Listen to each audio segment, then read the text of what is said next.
Bom dia, boa tarde, boa noite, madrugada, meio da manhã, seja o que for. E não é. Bom, eu estou no Afeganistão, o que em si já é um atestado de depressão profunda, né? Não há absolutamente nada de interessante no Afeganistão nesse momento. Então, eu estou trancado em casa, literalmente, mas acompanhado da outra caneca de Donetsk, que hoje está com um café da Venezuela, por sinal, absolutamente maravilhoso, que eu ganhei de presente de um venezuelano em Moscou. Bom, eu gostaria muito de poder ah, falar algo minimamente auspicioso para direto do Afeganistão, mas é absolutamente impossível, porque o horror ambiental nos atravessa a nossa frente e despenca na nossa cabeça com uma velocidade literalmente hipersônica. Então tem uma conexão importantíssima que eu quero fazer para depois entrar no X da questão. Esse vai ser um Pepe Café muito sério, porque eu vou tentar dar, depois dessa primeira introdução, um resumo máximo de o que realmente está acontecendo em geopolítica e em geoeconomia, envolvendo o planeta inteiro e, obviamente, é coordenado pelo 0,001%. Então, preparem-se, porque a barra vai pesar hoje. Bom, a gente já vai começar com uma barra extremamente pesada, que é um genocídio dentro de um genocídio que aconteceu no Hospital Al-Shifa, em Gaza, que é o hospital responsável por 30% dos serviços de saúde para Gaza inteiro, um hospital importantíssimo, que foi absolutamente destruído durante 2 semanas pelos covardes especialistas em matar anciãos e crianças, ah, incinerado, ah, cirurgiões, enfermeiros, pessoal do corpo médico e vários pacientes foram esfacelados, esmagados por tanques. As fotos e os vídeos estão em todos os canais sérios da net, não só no mundo islâmico, mas também Rússia, China, Irã. E, e isso foi evidentemente vendido pelos psicopatas bíblicos genocidas como uma vitória, ou seja, o genocídio dentro do genocídio, uh, como extermínio de soldados do Hamas, nada disso documentado. Isso é o que eles dizem, e tudo que eles dizem é mentira. E, obviamente, nenhum pio da comunidade internacional, entre aspas. Em paralelo, nesta segunda-feira, esta entidade bíblico-psicopatológica especializada em genocídio, justamente, este projeto genocida, que sempre foi um projeto genocida desde o início, destruiu completamente a Convenção de Viena e atacou o consulado iraniano em Damasco, que é, ao mesmo tempo, a residência do embaixador iraniano em Damasco, do lado da embaixada iraniana em Damasco, e reduziu o prédio inteiro a cinzas, matando, além de sírios e libaneses, mas especialmente 7 comandantes dos guardas revolucionários iranianos, incluindo o principal comandante em Damasco, articulando com os sírios e com Hezbollah a, o eixo da resistência contra o projeto genocida. Ou seja, qual o resumo dessas duas atrocidades absolutamente insofismáveis? A atrocidade genocídio dentro do genocídio e a atrocidade que é a destruição absolutamente de regras diplomáticas em vigor há não só centenas de anos, mas pode-se dizer pelo menos há 3.000 anos. embaixadores, emissários diplomáticos são protegidos há 3.000 anos. Isso é taxativo entre todos os poderes, subpoderes e infrapoderes através da história. Evidentemente, o projeto genocídio jamais iria respeitar isso. Ou seja, essa é a definição gráfica e direta da implosão absoluta do que o poder hegemônico chama ordem internacional baseada em regras. Ou seja, isso é a desordem internacional baseada em regras que eles inventam e mudam e que podem ser mudadas a qualquer minuto. É a desordem absoluta e a absoluta falta de regras. E isso é expresso em paralelo e juntos, um com o outro, de um genocídio dentro do genocídio em Al-Shifa, em Gaza, e um bombardeio de um consulado, de uma missão diplomática em Damasco, um país terceiro. Por que isso está acontecendo?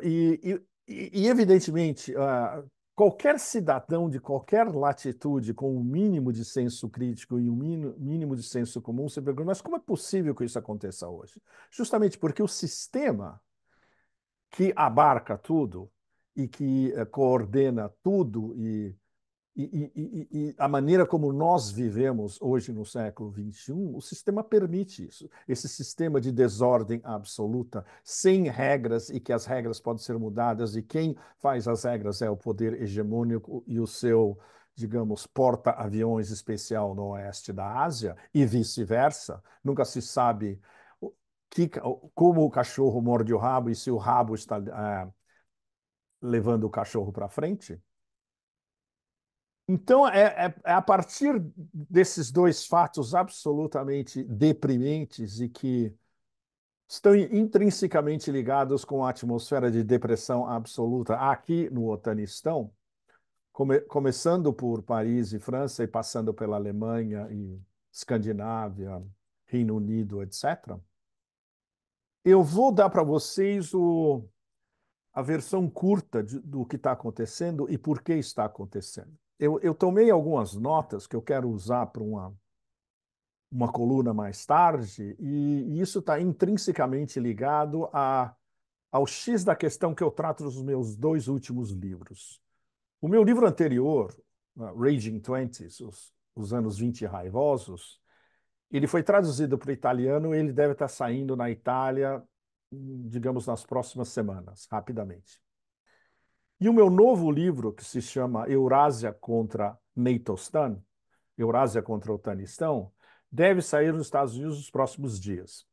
E o tema dos dois livros, que são duas coleções de ensaios e que vêm desde mais ou menos 2019 até agora, o início de 2024, um dos temas fundamentais é a formação do mundo multipolar centrada na Eurásia, a expansão do tecnofeudalismo desde o início da pandemia e, evidentemente, o fato de que hoje a polarização, a guerra do século XXI está absolutamente definida e é justamente o título do novo livro, a Eurásia como um todo, e a Eurásia tem várias definições plausíveis, eu explico isso na introdução do livro, entre Eurásia e o Otanistão, que é a América do Norte, a Europa Ocidental e a Europa Oriental, integradas nesse Robocop com pretensões universalistas e universais, que é o Otanistão. Então, o que está acontecendo agora, fundamentalmente? Resumo total com um gole venezuelano Donbass antes. E agora vamos passar à barra pesada. O que a gente está vivendo agora é um colapso do sistema. O sistema inteiro, o sistema articulado, especialmente depois de 1945, do final da Segunda Guerra Mundial, que é uma espécie de almoço livre e de graça para o poder hegemônico, juntando os seus vassalos, ele está desmoronando completamente. Então, esse é o colapso do sistema. É o que, quando a gente está trabalhando em tecnologia de informação, entra um comando e vem na tela System Error, erro do sistema. A gente está no meio do erro do sistema. Mas, ao mesmo tempo, esse sistema em erros sobrevive como um sistema fechado. E a melhor definição para esse sistema fechado, a definição mais curta, que eu comecei a usar e que está sendo usada por analistas, alguns analistas, inclusive ocidentais, é totalitarismo liberal. Totalitarismo liberal é a ideologia e a organização da sociedade controlada pelo 0,0001%, que é uma plutocracia. Ou seja, para a plutocracia funciona perfeitamente esse totalitarismo liberal, porque eles têm controle absoluto sobre esse totalitarismo liberal. Como isso se articula em termos geoeconômicos? Se articula porque a gente chama de um loop da dívida. A dívida gigantesca, não só do poder hegemônico, mas de praticamente todos os principais países do Ocidente coletivo, ela é um loop, e é um loop que se realimenta o tempo todo. Quem controla isso? Esse 0,001%, não é? Qual a psicologia desse poder plutocrático? Extremamente rarefeito. Basicamente americano e com alguns adendos acoplados atlanticistas. É o mecanismo criminalmente antissocial, que é um mecanismo, esse loop da dívida e esse loop que mantém o capitalismo de cassino rodando, é um fenômeno psicopatológico porque a única coisa que importa para essa plutocracia é o mecanismo em si. O mecanismo continua girando por inércia. É o mesmo mecanismo que vem desde 1945, depois foi aperfeiçoado, e especialmente o mecanismo que foi impulsionado com o triunfo, entre aspas, do neoliberalismo há pouco mais de 3 décadas, com o colapso do concorrente, que era a União Soviética, e a partir dos anos 90, o triunfo absoluto do neoliberalismo, que, digamos, foi o turbo que faltava para esse mecanismo adotar um perfil transnacional e praticamente global. O que no passado era chamado de, na sua versão mais soft, de soft power, globalização.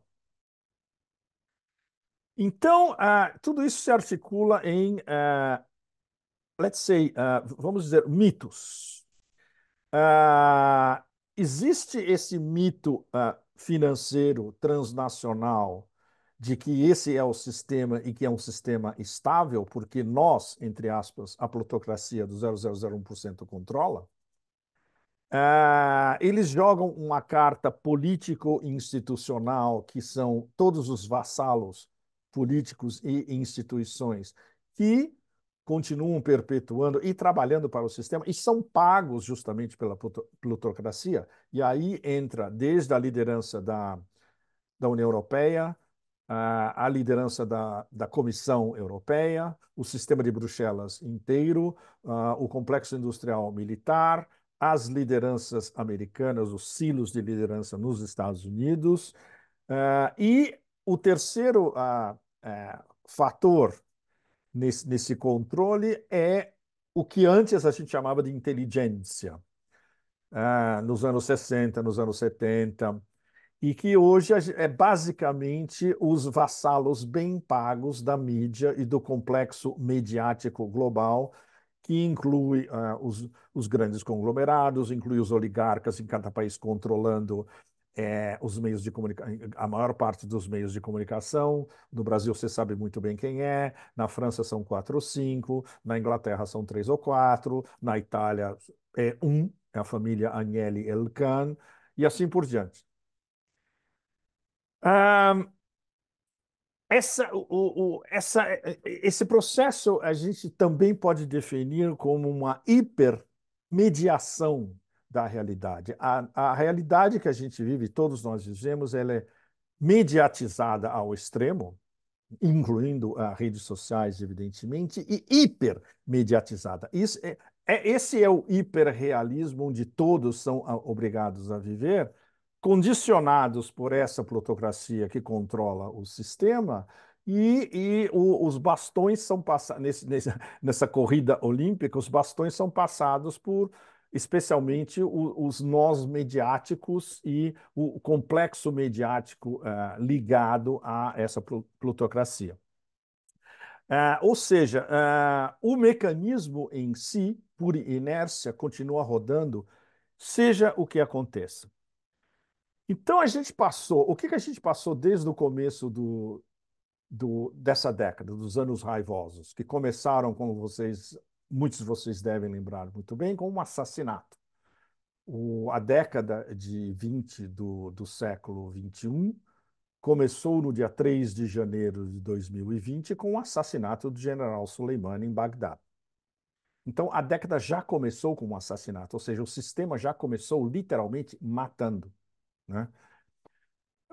E aí, depois dessa, digamos, dessa apoteose de engenharia social, girando em torno da pandemia e incluindo a noção de lockdown humanitário, e aí, entre aspas mesmo, os lockdowns foram vendidos para as populações do mundo inteiro como uma ação humanitária para proteger todos nós de uma peste muito pior do que as pestes da antiguidade.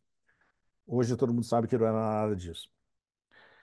Houve a introcação direta desse mecanismo de engenharia social com as guerras eternas, que é o que a gente está vivendo agora. E agora a gente está vivendo duas instâncias absolutamente aterradoras das guerras eternas, que é o genocídio em Gaza, que continua e com declinações e com genocídios embutidos dentro do grande genocídio, que é o caso da destruição e da matança indiscriminada no hospital de Al-Shifa. E a gente pode definir uma espécie de neomacartismo encharcado de russofobia, que continua mesmo com a plutocracia percebendo que o projeto Ucrânia está sendo enterrado e cada vez mais rápido no solo negro de Novorossia e não tem plano B. A derrota é inevitável e a humilhação cósmica do Ocidente coletivo inteiro é inevitável. O problema é que tudo isso continua se desenvolvendo dentro de um espectro que a gente pode definir como, e aí eu dou para vocês a definição definitiva, talvez, dessa conjuntura histórica que a gente está vivendo, que é normalidade totalitária. Nós todos estamos vivendo dentro de uma normalidade totalitária. E escapar é muito, muito, muito difícil. A sensação de impotência em diversas latitudes, expressa e não expressa, ou discutida no jantar familiar à noite ou nos cafés, etc., é devastadora. Inclusive aqui, com quem eu conversei desde que eu voltei ao Afeganistão, diretamente e mais indiretamente do que diretamente, porque eu vivo como um recluso aqui, como um eremita, me dizem do estado de ânimo na França que é de quase, digamos, um desespero silencioso. Mas isso absolutamente indiscriminado pelo país inteiro, nas províncias, em boa parte de Paris, e só escapa justamente os representantes do 0,001% que vivem aqui e que aproveitam o melhor de Paris, que é absolutamente vedado para a maioria absoluta da população francesa. Bom, ou seja, o problema é que quem está se aproveitando desse estado de exceção institucionalizado, para lembrar o Giorgio Agamben, que vem teorizando o estado da exceção praticamente há décadas na Itália, um dos grandes intelectuais italianos e europeus que há, velha guarda que ainda sobrevivem. Existe digamos, uma espécie de excitação tecno-militar do complexo industrial militar, inclusive atlanticista, porque a ligação direta com o setor financeiro hiperinflacionado é direto. A ligação é literalmente direta.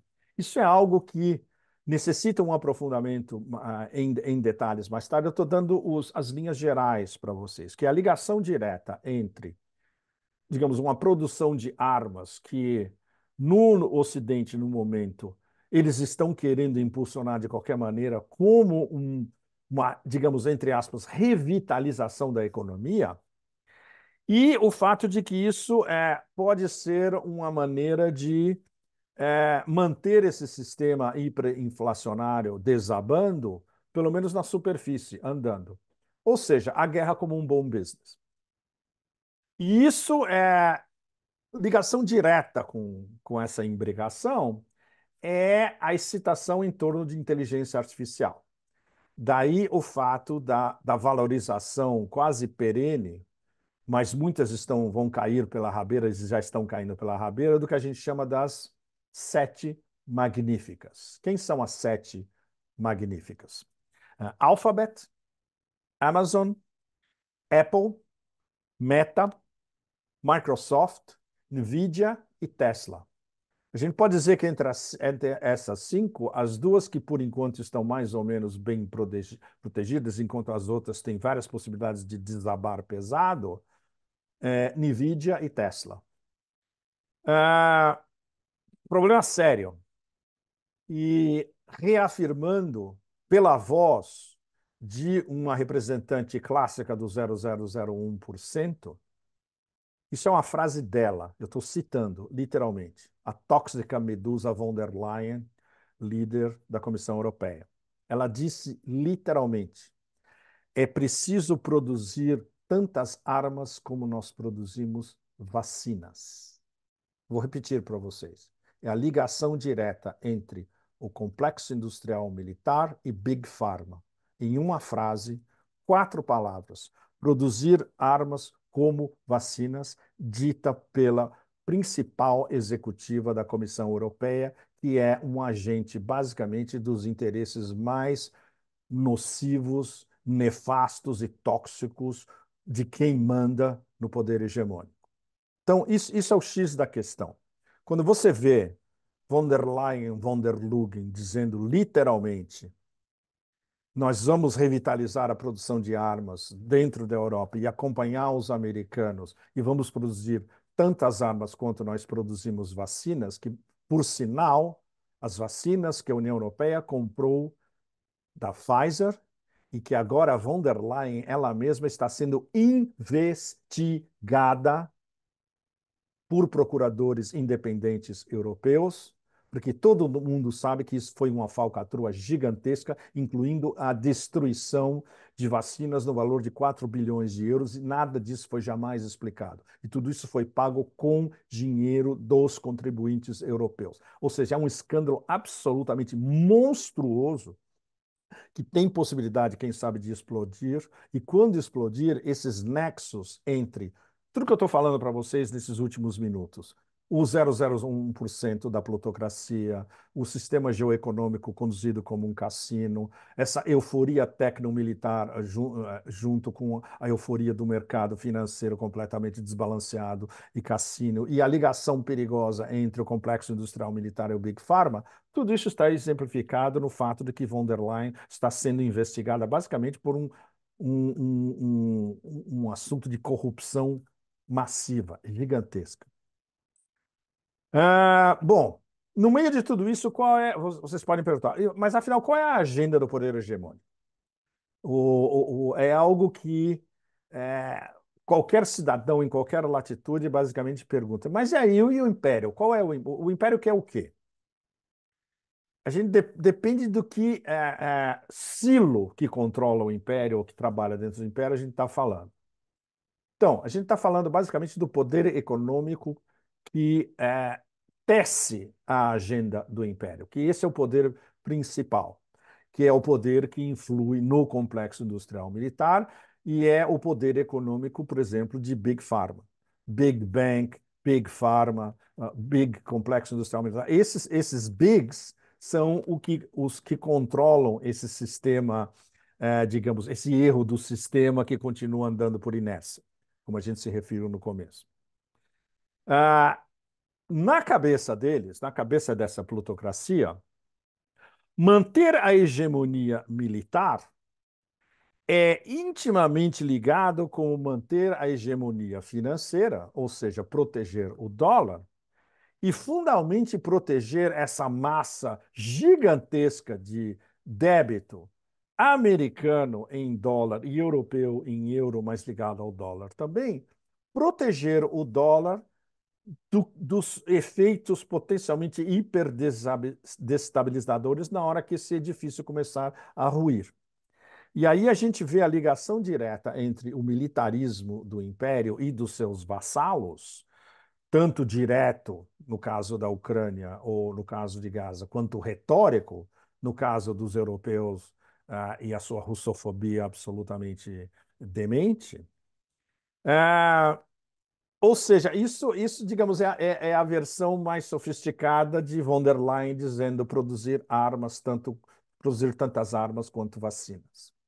Então vocês veem que está tudo diretamente interligado entre o 0,001% da plutocracia e como eles controlam o sistema em erro.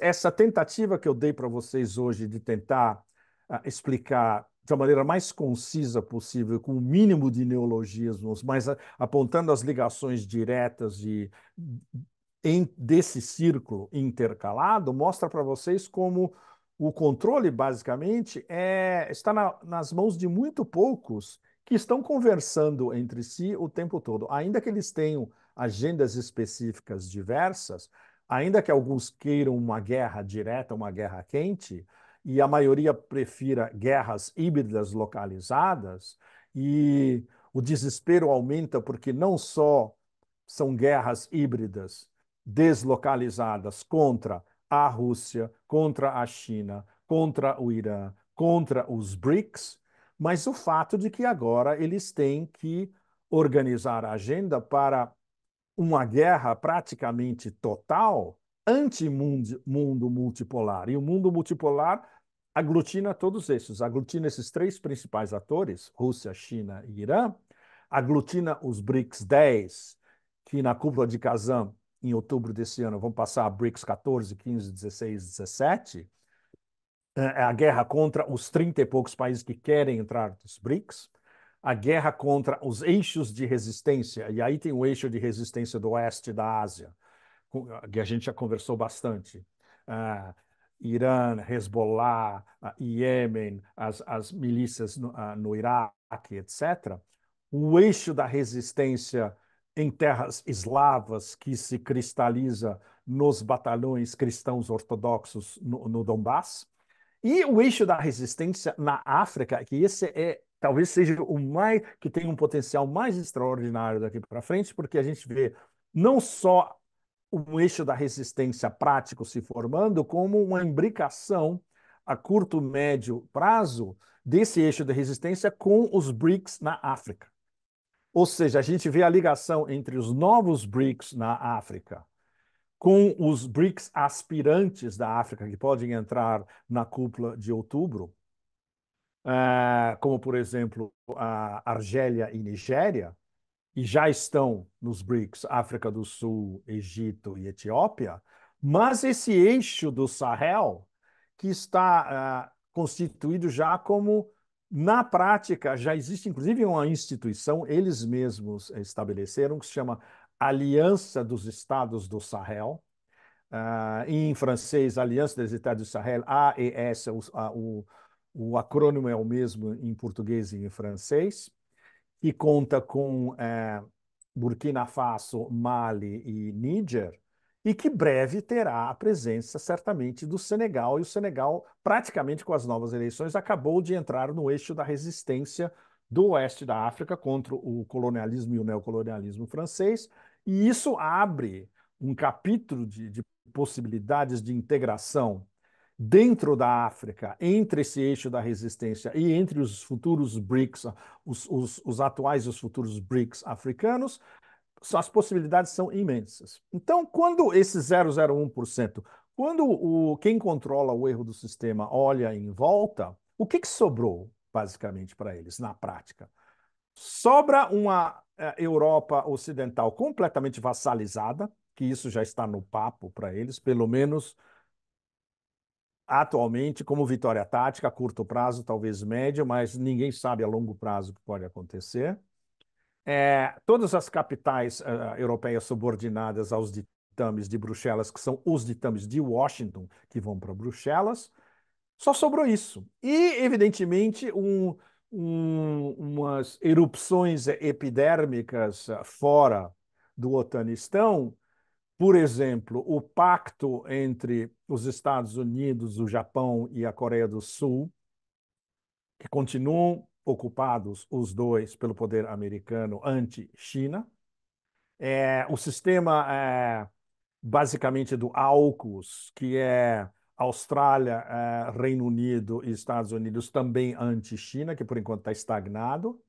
E, evidentemente, o porta-aviões genocida no oeste da Ásia, que agora não só mata mulheres, crianças, cirurgiões, anciãos, etc., destrói universidades, destrói escolas, destrói hospitais, destrói especialistas em tecnologia de informação. Eles estão sistematicamente matando todos os principais especialistas em tecnologia de informação em Gaza.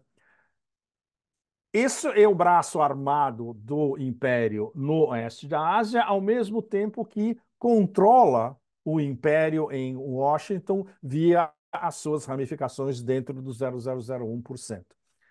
Então, o mais desesperador dessa história toda é que a gente pode resumir toda essa história como o modelo do capitalismo hoje, no jovem século XXI. O modelo capitalista hoje é isso: é tomar dinheiro emprestado para promover guerras híbridas e eventualmente quentes contra uma, digamos, insurreição praticamente planetária. É isso que deu o capitalismo na sua fase definitiva. Se a gente pode lembrar que o imperialismo é a fase definitiva do capitalismo, não. O imperialismo baseado em dívida, sem regra nenhuma, e utilizando um cassino geoeconômico para desestabilizar, para impor literalmente o império do caos em todo o planeta rebelde, praticamente, esse é o sistema que a gente está vivendo hoje. Ou seja, eu acho que eu não poderia ser mais catastrófico e niilista para vocês falando da realidade hoje, mas a realidade em que todos nós vivemos hoje é essa realidade niilista. Esse foi um pequeno resumo do niilismo ocidental chegando ao seu limite, e expresso justamente por essa plutocracia que, digamos, controla o show, e, e que nos leva a uma. Eu tentei ah, uma formulação mais sintética possível para fechar a nossa conversa, é, que é os lucros do capitalismo de cassino, como nós estamos vivendo hoje, eles dependem essencialmente do quê? Barbarismo indiscriminado. E isso é Ouroboros, a cobra mordendo o rabo da nossa conversa, porque volta ao início da nossa conversa.